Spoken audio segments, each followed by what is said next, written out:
নমস্কার বন্ধুরা। আজকে আমি কালকের ভিডিও থেকে একটুখানি আগিয়ে নিয়ে যাব। আজকের ভিডিওটা হচ্ছে, কালকের ভিডিওটাতে আমি বলেছিলাম সিদ্ধান্ত কেন, আজকের ভিডিওটাতে বলার চেষ্টা করব সিদ্ধান্ত কি। মনে করেন আমি একটা ফুটবলের মাঠে, যেটা আমি নিজের প্র্যাকটিক্যাল, আমি ফুটবল খেলি, কিন্তু তো ফুটবলের মাঠে আমার পায়ে বল এলো, আমার কাছে কিন্তু স্কিল সেট নেই, আমি কিন্তু ফুটবল অত ভালো জানি না। তো আমি মাঠে কি করব? বলটা অন্য কাউকে পাস করার চেষ্টা করব।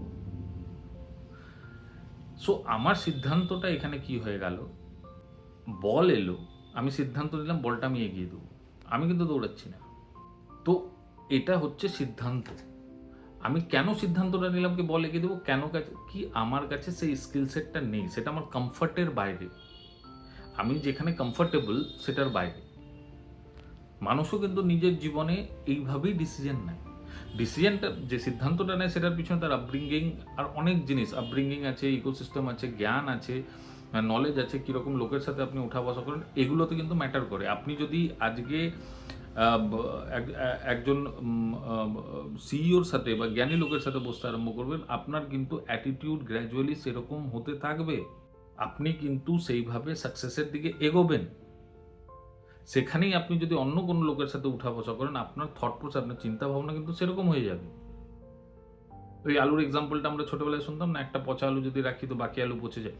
তো আপনার উপরে কিন্তু আপনার আশেপাশের লোকের ইম্প্যাক্ট পড়ে, সেটা কিন্তু আপনার সিদ্ধান্তের উপরেও ইম্প্যাক্টটা ফেলে।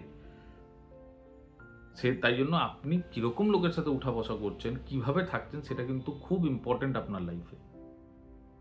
জীবনে উন্নতি করতে হলে ওই রকম মাইন্ডসেটের লোকের সাথে বসুন, যারা জীবনে এগিয়ে যেতে চায়। আর একটা জিনিস, হ্যাঁ, এক জায়গায় সিদ্ধান্ত একটুখানি, হ্যাঁ, সিদ্ধান্ত কিন্তু কোনোদিনও ভুল হয় না, কালকে বলেছিলাম। সিদ্ধান্তের উপরে আপনাকে কর্ম করে যেতে হয়, কি সিদ্ধান্তটা যাতে আপনি ওটা ঠিকভাবে মানিয়ে নিয়ে, মানে ঠিক করে নিয়ে এগোতে পারেন। না তো কিন্তু আপনার প্রতিটা ডিসিশন, প্রতিটা সিদ্ধান্তেই কোথাও না কোথাও গিয়ে অর্চন হবে, আর আপনি কিন্তু সেখানে ব্যাকফুটে চলে আসবেন।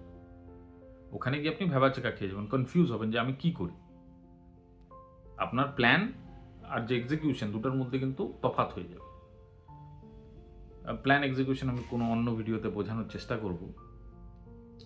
আর হ্যাঁ, এক জায়গায় মানুষের সিদ্ধান্ত একটুখানি এদিক ওদিক হয়, সেটা হচ্ছে যখন আপনার কোনো প্রিয় ব্যক্তি হাসপাতালে থাকবে, আর আপনি যে কনসেন্ট ফর্মটা সাইন করবেন, সেখানে একটা ভয় থাকে। কিন্তু সেই জায়গায়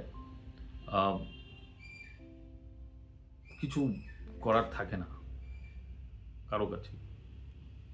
ধন্যবাদ।